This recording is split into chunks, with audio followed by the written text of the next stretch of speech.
Hi there, welcome everybody, and thank you for joining us for today's APMG webinar. I'm Mark Constable. I'll be your host and moderator for the session, and I'm joined by a regular guest presenter, Melanie Franklin. I'm sure we have a few attendees from previous webinars delivered by Melanie, who'll be familiar with the background, but very quickly, for the benefit of those that aren't, Melanie's an experienced practitioner, trainer and consultant in all things Agile and project, program and change management.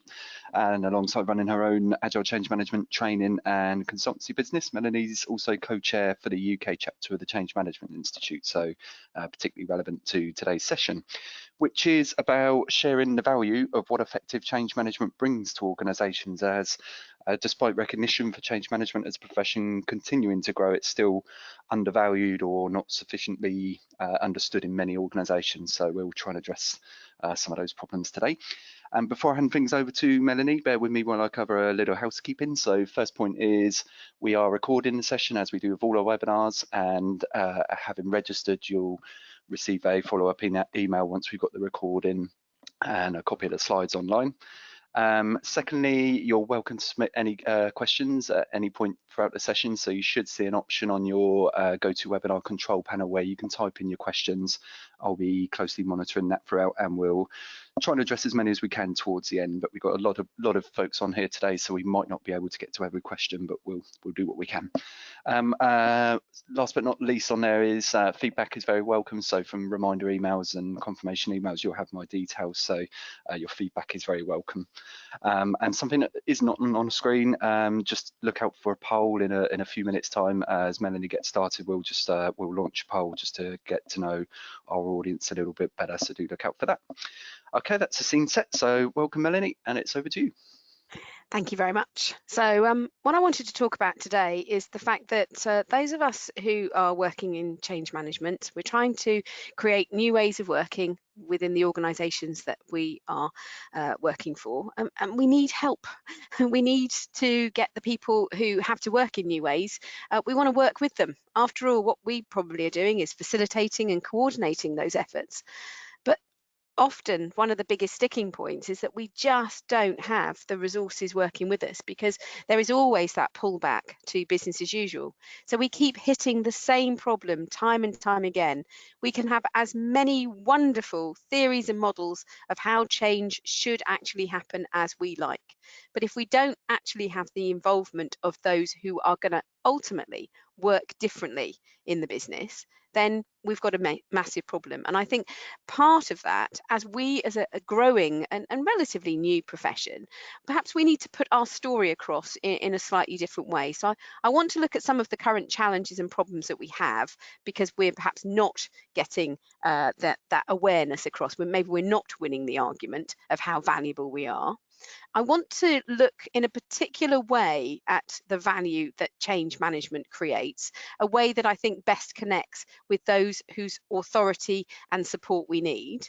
And I'm going to do that by looking through sort of a very simple life cycle of just how we get the awareness, how we get the participation, and then how we actually bed down a change to it becoming the new norm. So awareness, participation, and adoption. And then I'm going to talk about the next steps for how you might take forward some of the ideas that are coming up in this webinar. But as Mark said, could you just answer this poll question? Because I'd like to know if I'm talking to a group of project and program managers predominantly, or those who have a change role. They might be a change manager, transformation manager, change lead, or somebody who's working in the business, who might be working in any kind of operational role where actually they've got their day job, but you've joined us because you're quite interested in how perhaps you might make change actually happen in your organisation.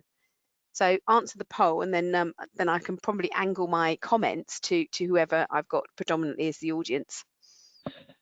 Yeah, thanks, Bill. And we've got most votes in actually. I put that up as soon as you mentioned the poll. So what are we looking at? 44% PPM, 46% change management, and then there's small number for the other two, 7% line management / operational, or 3 or 4% none of the above.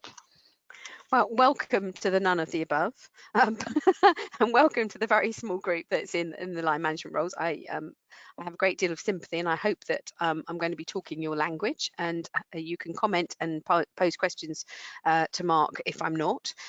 So I've got about half and half then on project and change management. So let's get started about talking about our issues. And I think the first thing we have to recognise is that perhaps, as I've said before, we haven't won the argument yet. I don't think that we're getting across what change management is and specifically what benefits it can offer an organisation. And the lack of recognition, the lack of understanding affects us, I think, in four key areas. First of all, the purpose. And I think there's often a misunderstanding that perhaps change management is really about communication of the change taking place. So it's about, our job is to announce things, it's to make people aware. And I'm not sure that in all areas we've cracked it, that people recognise that these communications have a much wider purpose than pure awareness.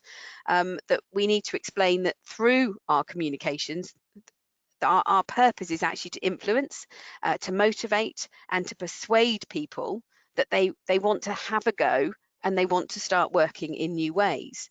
So actually what we're doing with our purpose is we are there to reduce the risk and reduce the risk of disruption. We're not just there to let people know something. We are not strictly a communications function. It is a part of what we do. Communications are core to some of our activities, but it's not the main thing that we're there for. That's not our main purpose. We are here to help ensure that the risk that project deliverables, which we've invested in, are actually going to go into use. It's no good going off shopping and buying something new and shiny and then just putting it in the cupboard and forgetting about it because nobody's actually done any of the sort of preparation to work out how to use it and how it's going to fit into achieving their objectives. So we're there to reduce the risk that we're not going to get the return on investment that was promised in the business case. We're also there to manage the risk of disruption, the risk that perhaps staff think, this all seems a little unsettling. I'm not sure about any of this, and the risk, therefore, that they take a choice fairly early on in the life of the change, that perhaps they would be better off working for another organisation rather than getting involved in this change. So we lose valuable people. It is often the valuable people who will jump first. And then, of course, there's the risk that staff are finding everything we're doing with the change so disruptive and so stressful that they sort of become overwhelmed. They withdraw their enthusiasm, they withdraw their volunteerism. And so immediately we have lower productivity and higher stress, which leads to lower productivity. So I think we have a purpose that is much wider than just notifying people of what change is about. I think a failure to understand the value of change management and the advantages and the solutions that we offer means that from a timing perspective, we can often be called in far too late, and that sometimes within an initiative, a project, or a program, we're called in to sort of help explain that we're about to go live. And I've got lots of examples of this where, of course, it's too late to fully engage those impacted. And of course, when you tell somebody that they've got to start working in a new way, there's no opportunity there to give them the time to discover what the benefits, what the impact is going to be and how disruptive. There's no real chance to give them an opportunity to practice and to make sense of it before they're expected to use it. And so as far as the timing is concerned, there's very little we can achieve when we're simply called in too late. We miss the opportunity for influencing, motivating and persuading people towards a new way of working. So if we can establish how valuable we are, particularly I think to those of you on the call who are from the project management community, and I include my project managers, program managers, those from the portfolio office and portfolio managers, if we can ensure that you're clear that how useful we can be, I think we can end up with a sort of an integrated project and change management plan that brings the change management activities much earlier into the project life cycle. I think that also leads us into this query about not just purpose, timing, and resource. That there's work to be done, and of course, if we don't really win the argument about appreciating just how much work there is to be done, then it doesn't get resourced properly. There's no dedicated resource. Whereas I know that with organisations who are very good at change, what we're seeing is that they are appointing, it might not be full time, but certainly somebody somewhere is responsible for the change management actions. That the more holistic approach of helping staff move from the old ways to the new ways of working, it is under the direction of, well, whatever job title it might be, some kind of, sort of professional change lead. It could be a transformation lead, transformation manager, change agent, you name it. I don't think we've got the nomenclature right on change management yet at all. But also, it's not just having that professional lead, but actually effort is made within the business to say, actually, staff are expected to spend some of their time leading themselves and their colleagues through change, as well as doing the day job, and maybe reorganising the day job to free up that capacity. So organisations who are very good at change management have a well worked out system of setting up a network of change agents that leads change through to everybody who's got to work differently. But again, if we haven't won the argument, then why would anybody want to hand over resources for something that they don't understand or don't appreciate the value of? And lastly, why do we exist? Is the outcome, is it that we are accepting our getting people to just accept what the deliverables are, or are we actually much closer to perhaps there's a job here to realise the benefits?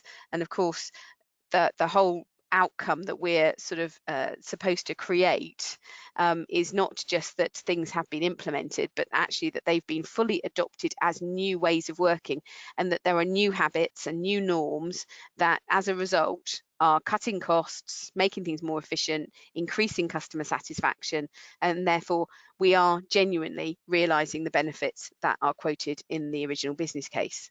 So that's really the outcome that we should be going for. So I think too often we're working on the left-hand side of this slide, and that there are these assumptions. And I think it's about how we challenge these assumptions, how we put across our story of the value of change management that can help us move much further towards the right-hand side. So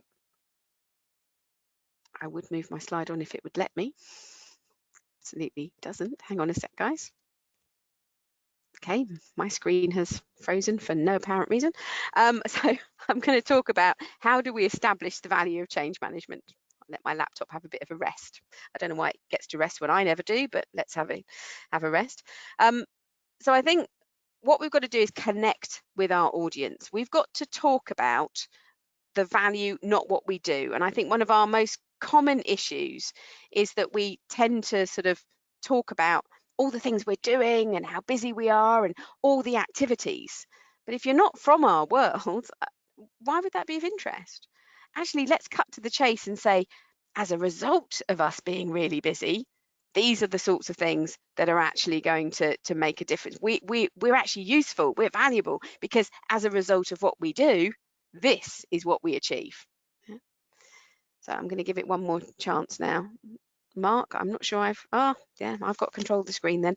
So we want to talk about value, right? We want to talk about value across the early steps of the change management life cycle, when the change is actually taking place, and when the change is becoming the new norm. So we're going to look at these three phases as the structure of our webinar today. And of course, in that awareness piece, we've got people who are angry and upset about having to change. In participation, what we're trying to achieve is that people don't feel convinced by the new way of working, and they're not sure it's going to offer them any benefits, but at least we've got them to a point where they go, okay, I'll try it out, I'll give it a go.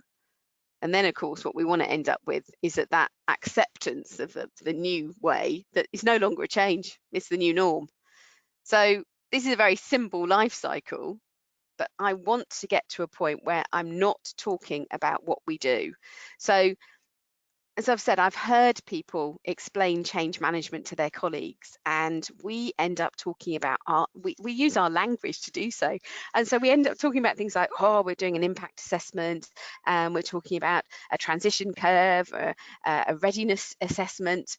And so, of course, we use our own terminology, we use our own language, which excludes others. If they don't happen to be an expert in the management of change, they're going, not really unsure what that is, So we're going to focus on the results. And I think I stepped back after having written this webinar and thought, well, how do I do that?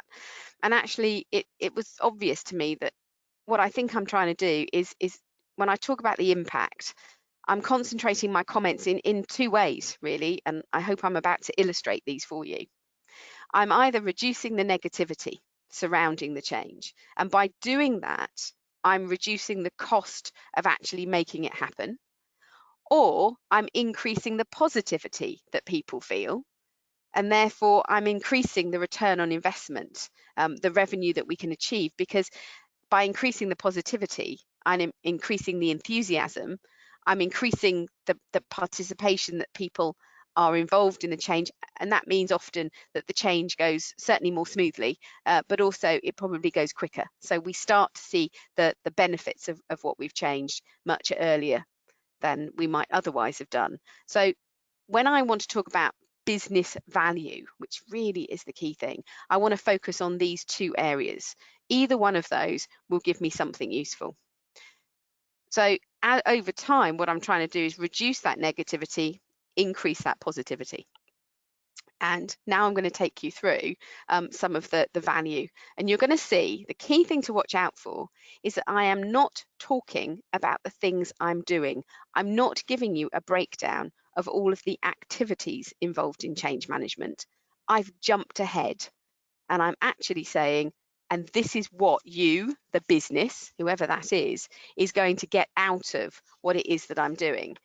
And I think that what I've noticed is that where I get the greatest engagement, the greatest support in organisations is when I am talking the language of business to those who actually are going to be providing me with the resources I need. Here's the example. So the business value of awareness. So in awareness, what is it that I've got to do? I've got to make this communication. I know that I've got to make people aware that there is a change coming. I've got to explain what the scope of that change is. It'll be really helpful if I also explained all the things that would remain the same so that people felt relatively calm about exactly what was happening.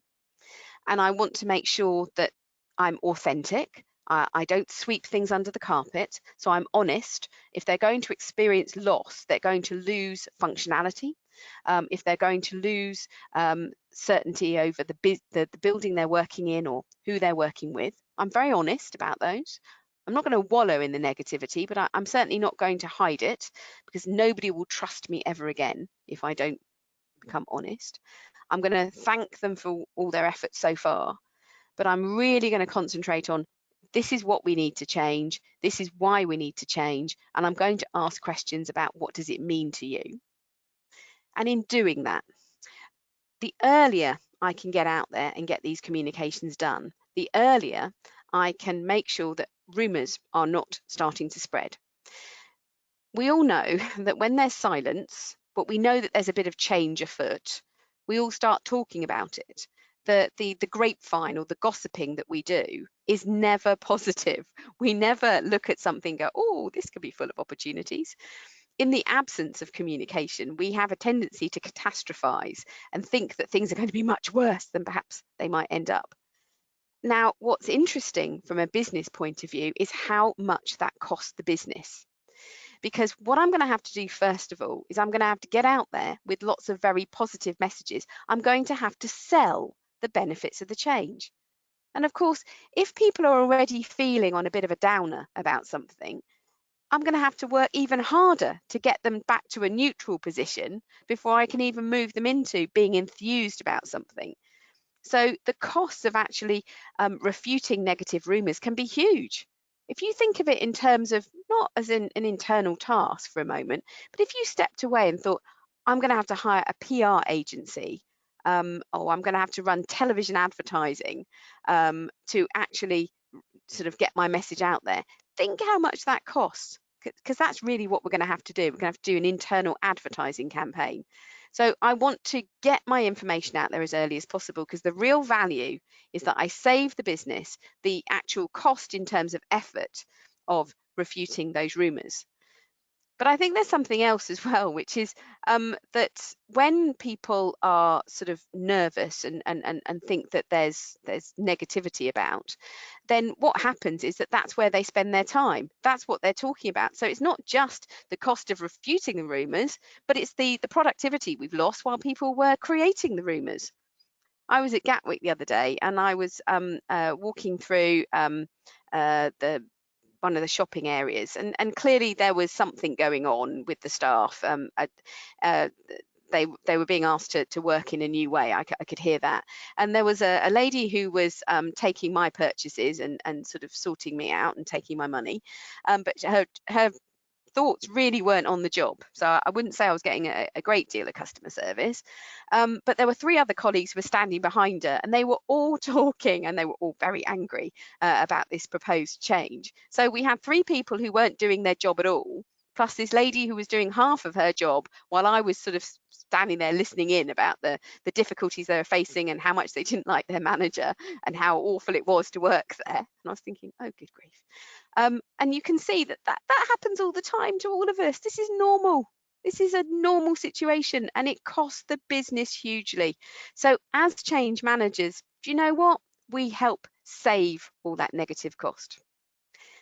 Also, I'm inspired by the world of positive psychology. And when we create positivity, when people feel that actually something is possible, that it's achievable, that it's exciting to be a part of it, when we create that positive sort of go-getting feeling in their minds, we know from lots of neuroscientific studies that that actually increases 2 things: their ability to be creative, their ability to take in new information, and actually, in fact, to remain open to new information, and to work out new ideas. So they become creative and innovative, but also it increases their resilience, their grit, their determination, if you like, that they've got more sticking power if they feel positive than if they feel negative. I mean, that I think is fairly commonsensical. You know as well as I do that when people are feeling grumpy and in a bad mood, they are much more likely to give up on something that's difficult and go, oh, this doesn't work, and go off in a huff, than if they're feeling quite good about it and quite positive, then they'll put a bit more effort in. I think one of the other things that we can do very early on in the life cycle is not just say, hey, this is what's going to be changing, but put in front of people a plan, a suggested sort of roadmap of how that change is going to come to pass. Because what's happening when we do that is we're meeting uncertainty of, I wonder what the change will really feel like, with at least some certainty of how it's going to be managed. And I think that does a couple of things. It sends a very clear message that the extra effort we're asking people to apply, the sort of volunteerism, that the effort that we want them to get involved in the change will not be wasted. It is going to be clearly directed, so that there's worth getting involved, because you're not going to have your time wasted or disrespected. And I think also by doing that, it creates another kind of certainty, which is a feeling of, okay, I kind of understand what's going to be happening to me. Because when, as a human, we feel uncertain, we go out and find our own certainty. And one of the ways that staff can do that is say, I don't really understand what's going on in my organisation. It feels really uncertain at the moment. So what they do is they go and apply for jobs elsewhere, because that is a very swift way of creating certainty for themselves. Because they're, right, I'm applying self-choice here. I'm going to go out and get myself a new job where I know where I'll be working and know what I'll be doing. So it's that if you create uncertainty, how can you minimize that? By meeting it with some kind of certainty. I think also that what we're doing, the key activities that we as change professionals, when we're communicating change towards the beginning of the life cycle, do is make people feel respected. Because if we keep people well informed, they believe that their contribution is being acknowledged and respected, and by doing that we increase their engagement.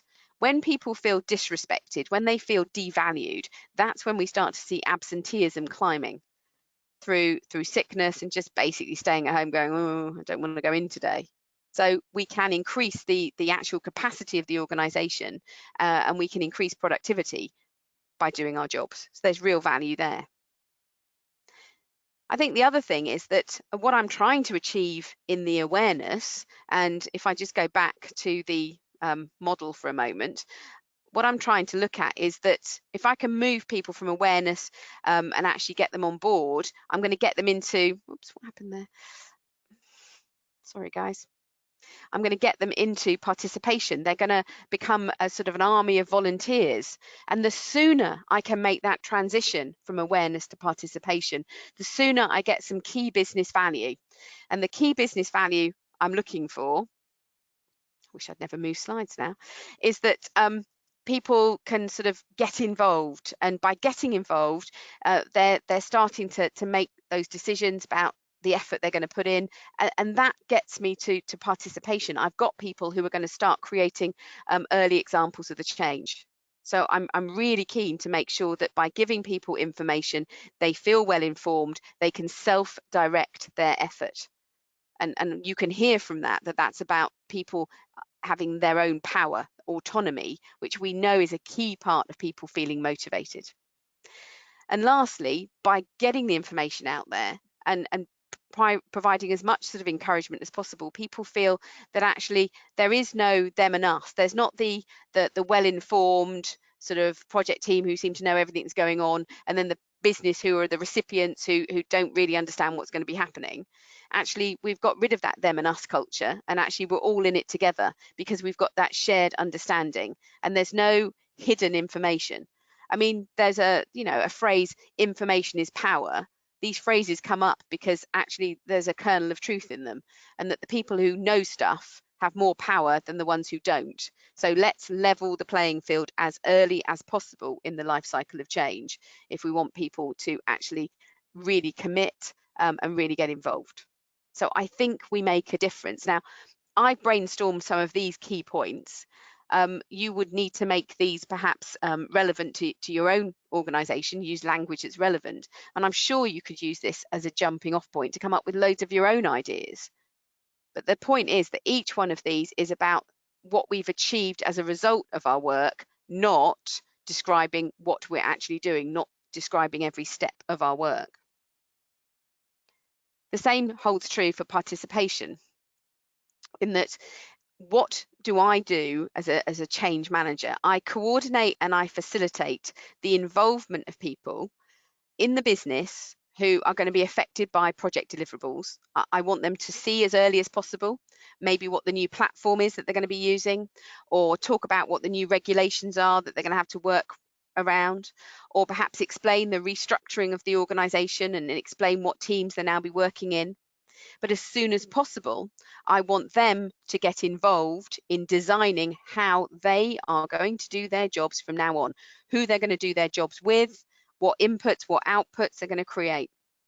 And one of the things that I think happens is if I can mobilize this army of people who are genuinely impacted by the change, then we can reduce wasted effort, because we're not talking about those who perhaps are on the project side who are trying to make the thing work that people use.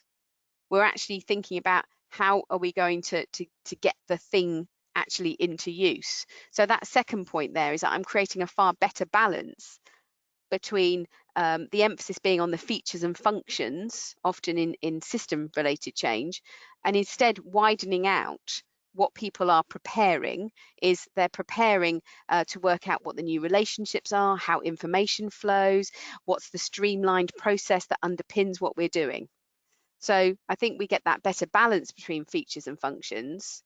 And I think it's the people who are affected and are going to be asked to work in new ways are the ones that are doing it. So there's a reduced effort in that we're not wasting effort by people who aren't working in a new way being the ones to hypothesize about how things should work. No, we'll cut straight to the chase and let's involve the people who are affected. And we can do that if we can get their enthusiasm and motivation to take part. I think also one of the benefits that we're offering the business is that we are, through the change, providing the conditions for personal growth, personal development, the stretch goals, stretch objectives. We're offering people the challenge of something new, which they can find very inspiring, which keeps them fresh at work, which keeps them more interested. And therefore, what we see is that perhaps they don't want to leave the organisation, and that they're feeling that they're getting challenged every day, and it's a great place to work. So we can actually see that perhaps engagement scores might go up, and often staff engagement surveys are something that many executives are held to account over.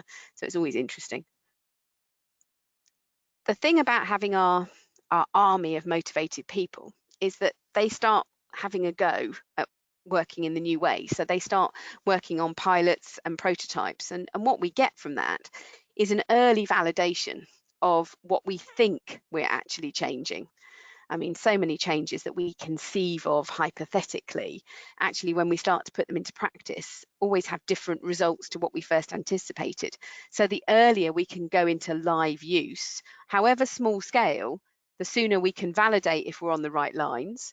But also those early prototypes, those early pilots, actually act as the most important motivator of all, because they provide real evidence of the new capability. And they provide real evidence that this is workable. Because look, that team over there have used it, and they're having a good experience. So of course, we can use that to enthuse those who aren't yet on board with what we're trying to achieve. We also reduce the time where people are sort of spent looking for their own escape routes. Again, throughout the life cycle of change, we should always be alert to the fact that if people are struggling, they're going to spend effort and time looking for a way out, applying for other jobs internally or externally. So we want to make sure that we increase the effort in the change and reduce the effort that they put into looking for those escape routes. I think also the earlier the involvement, the quicker we get to the tipping point where actually there's more people working in the new way than not. So we get to that tipping point if that's becoming the new norm. The earlier we can get there, the less disruptive life really is. Because the longer the disruption goes on, the harder it is to keep people motivated and maintain momentum. Because we're engaging with people, we're putting in front of them lots of opportunities for ways they can practice and participate and have a bit of a go at the change. The sooner we do that, of course, then they're feeling, I understand it, I get it. So that reduces the uncertainty, which reduces stress and conflict. And what's really interesting is how that improves the sort of the quality of engagement that people have with their colleagues and with customers and suppliers. So we can actually be a force for reducing negativity in the business, a negativity that leaks out to our external partners and to our external customers. And that often leads to complaints, and complaints means that we actually have to think.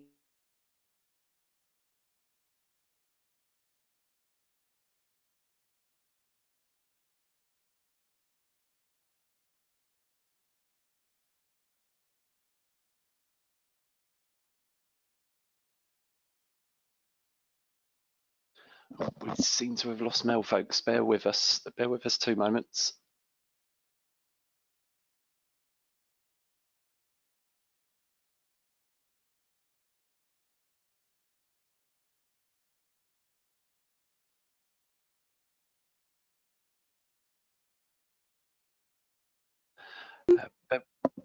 Hello. Moment. Oh, you're back. Good. I'm back.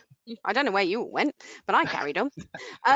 So I was saying, one of the things is if we can get some people mobilised as soon as possible, we get them trained up in the new ways of working, then they start working in the right new way. It minimises the number of mistakes that they might make. That minimises the amount of rework that we might have to put right during the time when we're making change happen. So you can see we come back all the time to, as a result of change management activities, we can make the journey of change much smoother for the business, so that we stop rework, we keep people focused on the job in hand, they stop looking for escape routes, they're feeling more positive, so they're more creative, they're able to come up with more ideas, they are getting those conditions for personal growth and development. So we are actually a force for good I've talked about this before on some papers where I've talked about how we can align change management these days. One of the values that I want to talk about is how change management, in its capacity to reduce uncertainty, to reduce stress and to reduce conflict, is part of a mental well-being of all of our staff. So to say that change management activities are not important is to say that looking after our staff is not important. And I think in some cases I've had discussions with senior executives who have then seen what I do in a very different light. And for that reason, because that's an area of the business they're very worried about, therefore they're going to give me their support and realise that actually I can be useful, and that the work I do isn't just that touchy-feely soft stuff that actually seems to take forever and we have to pay a lot for it. They can actually see the value, and that's what I'm trying to get to. Last but not least, before we start to turn to how to do it and to get your questions, once we're coming up the other side and we're really bedding the change down now as becoming the new norm, of course, the obvious thing is that we achieve the benefits from having made that change. We achieve the benefits of perhaps revenue increase, cost reduction, regulatory compliance, staff engagement, and customer satisfaction. I mean, if you look at those 5 buckets, you're never very far away from one or other of the benefits you're going to be claiming. But of course, there's also the additional benefits from dismantling old ways of working. We stop paying for stuff that we no longer need.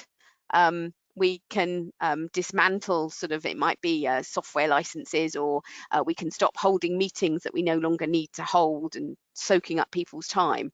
So there's usually an additional set of benefits around what we're dismantling. But I think also, if we can get to that point where we've achieved the change, what we've got is we've got our own advertising agency now, because all of those that are now working in the new way, they can speak positively about their experiences. So, and they can advertise the benefits of the shift they've made, which in a world of constant high volume change can only be good, because by creating the impression that the shift to this new way of working hasn't killed us and it's been fine, it went better than I thought it did, and all those positive things, actually encourages people to think, okay, well, when the next round of change comes, I don't need to maybe look at it quite so cynically. So we're back to the value we created at the awareness stage, in that I would have to refute less negative rumours potentially, and it will be easier for me to create positivity the next time around. Again, one of the things is, the sooner we get to change becoming the new norm, the time spent discussing the possibilities of what that change might actually be, of course, disappears, because it's a reality now. So of course we can get back to focusing on our business objectives, our day-to-day job, if you like. And of course, there's all of the benefits around the esteem needs being met. We're creating a sense of achievement that creates a sense of optimism. And again, this means that we are creating a feeling that maybe getting involved in the next change won't be too bad. So we're reducing that cynicism, and therefore we're reducing the amount of time and effort on negative rumours the next time around. And we've created ourselves a baseline from which, of course, more innovation and more improvements can flow. So we've put ourselves into a very good position. So this is all the business value of what it is that we're doing.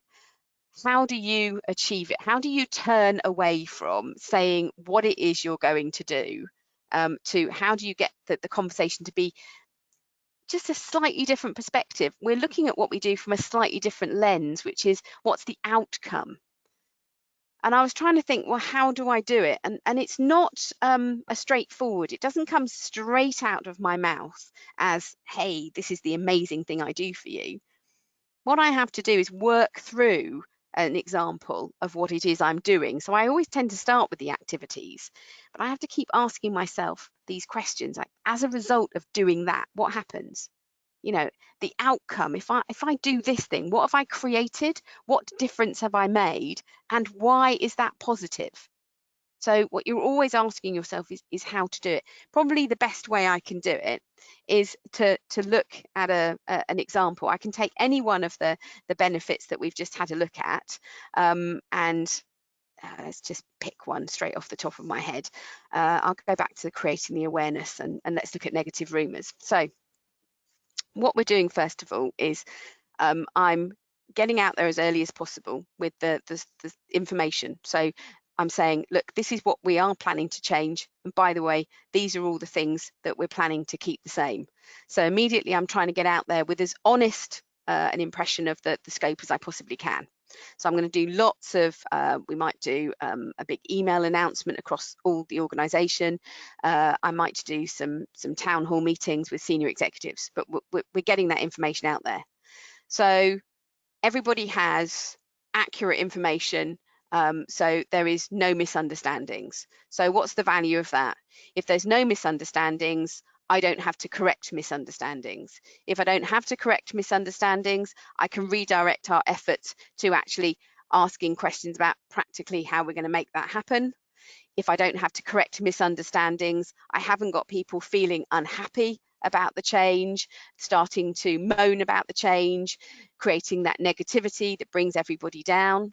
If I haven't got that sort of negativity, I've got positive people. If I've got positive people, they're more likely to be creative. They're more likely to be open to new information and change. They're able to be more helpful in creating the new ways of working, and therefore we're going to create the new ways of working faster. So I'm probably going to shorten the life cycle of the change. So you see the game I'm playing all the time is I take the one good thing that I think I'm doing and then go, and why is that good? What would that lead to? So you just keep playing this game all the time with yourself. Don't expect yourself to be able to say straight off the bat, the upside of what I'm doing for you is X. I think a lot of the time I have to work through behind the scenes. Well, if I do this, this good thing happens. And if that good thing happens, then that leads to that good thing. And then that good thing leads to that good thing. And you can actually mind map these. Then you'd have trails of all of these sort of benefits. Because of course, one of the other things I wanted to say is that I've looked at this from the value throughout the life cycle of the change. The other way that you can cut it, of course, is that you can look at the value of change management depending on who your audience member is. As I gave you the example, I had an operations director who is quite concerned about managing stress. HR in his organisation are also concerned about managing stress and how if they don't, they're seen as a bad employer. They're also more likely to be subject to tribunals as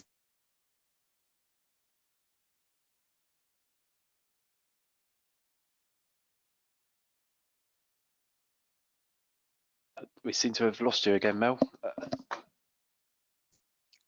I'm still here. I can hear you. Can you hear me? Yeah, you're back. You just dropped Excellent. momentarily. Okay. What I was saying is that if I want to talk to that operations manager, I'll talk about the value, the mental health benefits of change management. I'll talk about the value in reducing stress. But equally, if I'm talking to the finance director, there's a very good chance that what I want to talk about is the fact that I can reduce the costs of managing this change because I don't have to put a lot of activity and effort. I don't have to commission videos. I don't have to do lots of newsletters about the positive benefits of the change because I haven't got lots of negative rumours to refute. If I'm talking to the chief risk officer, I might well be talking about how we can reduce the risks of disgruntled staff who might sabotage areas of the business. I might talk about reducing the risk that we won't realise the benefits. That would also be a story, I think, for the finance director. But you see what I mean is all of this value can be cut a different way. It can be cut according to who your audience is. So there's lots of ideas in here that would affect, would really sort of connect with different roles.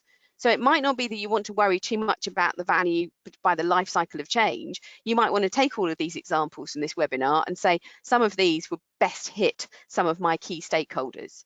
So if you are going to play the game of where are all the benefits, oops, there we go. As a result of what I do, the value is this. Maybe walk in the shoes of some of your key stakeholders and go, I wonder what story they want to hear.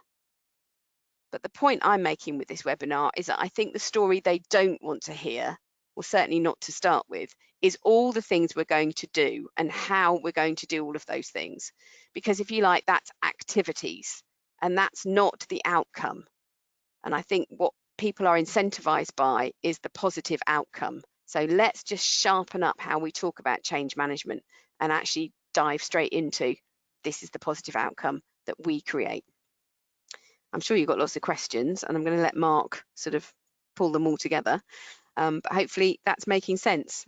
It's becoming probably one of the most important things that I do, is actually really tailoring back to business value and not activities. What I found is business value first. That generates a sympathy and an interest in what I'm about, and then that opens the door for me to be able to describe in more detail what exactly it is that I do. But I've got to get the arguments the right way round, and it's convince people of the value first, not tell them what we do. Yeah, great stuff. Thanks, Mel. And I'm glad you finished on that point, actually, because it chimes really well with it's more of a comment that Jenny's made online. Completely agree on the importance of outcomes. This is most important word around me now at work, because the work we do in an IT department now needs to be described in terms of business outcomes, stopping us from just doing stuff that doesn't directly contribute. Yeah, and I think it is hard because as human beings, what we have a tendency to do is we're really, really good at activities. We write ourselves a to-do list, don't we? We've got to do this, then this, then this. But we don't automatically, I think in terms of, and the result is X. We don't jump straight to the result.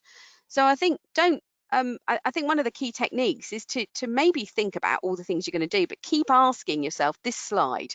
But as a result of that, what happens? What's the conclusion? What happens at the end of that? What do we get out of doing it? What's the upside? There's all sorts of questions you can ask in your mind. But if you write out all the things you're going to do, you go, and who would care? What difference would this make? And that's maybe the conclusion of all the sort of the analysis you do. You're basically, what we're saying is share the conclusions, don't share all your workings out. It's like going back to A-level maths. Give them the answer, don't show them how you worked out the answer. Okay, and Dennis asks, having a professional change leader can sometimes create a feeling amongst senior management that change is now the responsibility of that person only, whereas obviously they're just they're there to be the catalyst for change, I suspect. How do you cope with that type of misrepresentation at top management? I think that's absolutely right. I think there can be a great misunderstanding that as soon as you appoint a role for anything, it must be their problem then, because that's in their job title. And again, we're just being very human. And I think it is a case of my way of handling it is that I will go around the organisation, and I was only doing this the other day, actually. I went around each of the board members and I sort of said, well, how can I help you achieve what you've got to do? So I put myself in the position of I'm here to work alongside you, not work for you. That was number one. And number two, I sort of kept asking questions about, well, how will this change affect your area? What are your real concerns? How do you think you can mitigate those concerns? Who do you work with in your business line that will probably be best able to sort that out? Because obviously they are the subject matter experts. So I kept coming back in very subtle ways to saying, you know, I'm going to be the great coordinator and facilitator for you, but I'm never going to set myself up as a business expert. And do you really want somebody who is not an expert in your line of business actually doing all the change to you? You know, so I think it's about how we get into those early conversations. And my basic mantra is always ask, don't tell. So I'm going to ask about how are they going to be doing it, which really sets I think the conversation at the right place from very early on. And Matt's question is around the sort of the roles between project manager and change manager. So would you say the project manager delivers the, for example, software, and the change manager focuses on the training, implementation and benefits realization? Yes, I would, but I caveat that by saying they are roles, not necessarily people, because I know in some organisations that there is an expectation, which sometimes angers people, that the project manager is going to do both, and that brings us into lots of arguments about, well, how long is the project life cycle then if we're going to be doing all the behavioural change stuff as well? I'd also, I'm always a little bit hesitant because I'm saying I think there are people that need to focus on the creation of new ways of working, which is working out how we will behave now that we have this new feature, function, platform, app, or whatever. And there are those that definitely create it. But the reason I'm hesitant is that it might not be a formal change manager role. It might be line managers and supervisors in the area of the business that are being changed who are going to be doing those roles, but they won't ever take on the title of change manager or change lead, because they're already, you know, maybe the head of the call center or the call center manager or the daytime shift supervisor. They've already got their job titles. But I do think Matt's absolutely right that there are two categories of work. But I also think that they need to be aligned, and that where we've got the technical creation of something, as it's being created, so we go through the research, the design, the development, the testing, and then we've created something. Either agile or waterfall methods of project management lead to delivery. As we are going through the delivery life cycle, we should also be pairing that with questions about, well, how will it be used, and are the people that have got to use it actually mobilizing to think through what their process will be, what templates or reports or communications with customers need to be. So I think it's just making sure that there's that the two pieces of work align, whoever ends up doing them. Great, thanks, Mel. Next question is from a change manager of a large IT transformation project. My feeling is that I'm the policeman of the project to ensure we identify and minimise the user impact from the transformation. Do you have any suggestions to engage colleagues from the project side to start thinking more from a change management perspective? Well, I did an exercise this morning. I don't know if this will help, but it was a KSA chart, which basically said it listed all the tasks that the business would now have to do, and it sort of got people thinking, well, what knowledge, what information do they need to do those tasks? What skills do they need to do those tasks? And what attitudes they need to do those tasks? It's a brilliant little workshop activity for those in the business to really map out how they are going to be working differently. But by involving a couple of people from the technical side, from the project creation side, that delivery side, it was really interesting to see how they were starting to appreciate how their work in practice would actually be used, and the pressures that those in the business are actually under. Because those in the business didn't just talk about the tasks they have to do, but they talked about the KPIs to which they are held accountable. And it got a conversation going about, for example, on this particular system that's being created, about drop-down menus. And as the project guys could see how much these guys are measured every second of the day, they realize that when they're doing like a drop down menu for countries, if, because this group happened to be based in the United Kingdom, they don't put United Kingdom perhaps at the top and then all the other countries in case you have got a different country. If you don't help them do that, then they've got to scroll through every single country, and they click, and they're hoping for United Kingdom, but they sometimes click on United Arab Emirates because it's kind of close to that, you know, and so they make a little bit of a mistake, and then they've got to go back and correct it. And the project guys, it really came to life for them. They had an absolute moment of discovery in that as these business people were trying to create their new world, they could see how technical decisions they take can make things worse or better. And to take that information back into their project teams and go, when we're making design decisions and we're trying to get the technically correct answer, let's not forget the usability. I don't know if that helps, but I thought it was amazing to watch, and it was really gratifying that actually we had some shared understanding in the room. Oh, thanks, Mel. There's a couple of questions on using metrics to measure some of these things. So we're talking about conveying value and measuring adoption and sustaining. Is there anything available metrics-wise to measure success? I think this is a piece of work. I've just gone back to the business value of adoption. I think this is a piece of work that is, I mean, certainly a big piece of work that I have to do on every single assignment. I start with the idea of, well, how on earth are we going to measure these things? And as somebody said to me last week from the business, he was really concerned because a lot of this is subjective. And I sort of thought, yeah, I totally get that. For example, if I just go back to the awareness one and we talk about the cost of refuting negative rumours, well, you have to start with the fact that actually what we're trying to measure perhaps is how many negative comments we are getting, how many criticisms, and how much maybe even how much apathy there is. And perhaps how do we work that out? If we're working with a small team within a business that's being affected and we can see them every day, we can probably measure that quite easily. But if we've got 100,000 staff that are out across 15 different locations around the world, which is an organisation I'm working with at the moment, then that's kind of a big issue. There are no easy answers to the measures piece, but one thing I would say is that you have to ask yourself, well, let's keep the measure as simple as possible. Are there things that we already measure? Are there things that we can track?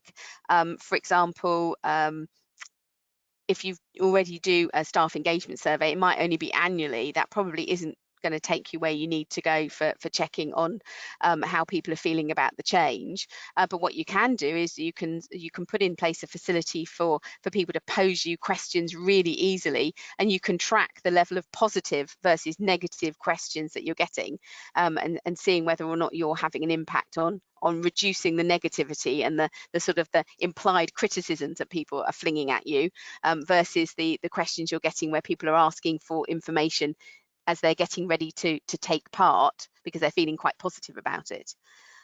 It's an incredibly complicated subject, and it is relevant only to the change that you are making. There are no books off the shelf where you can pick these measures up, but it also brings you sharply into focus of you need to work with whoever your colleagues are in the business that are responsible for benefits realization, benefits measurement.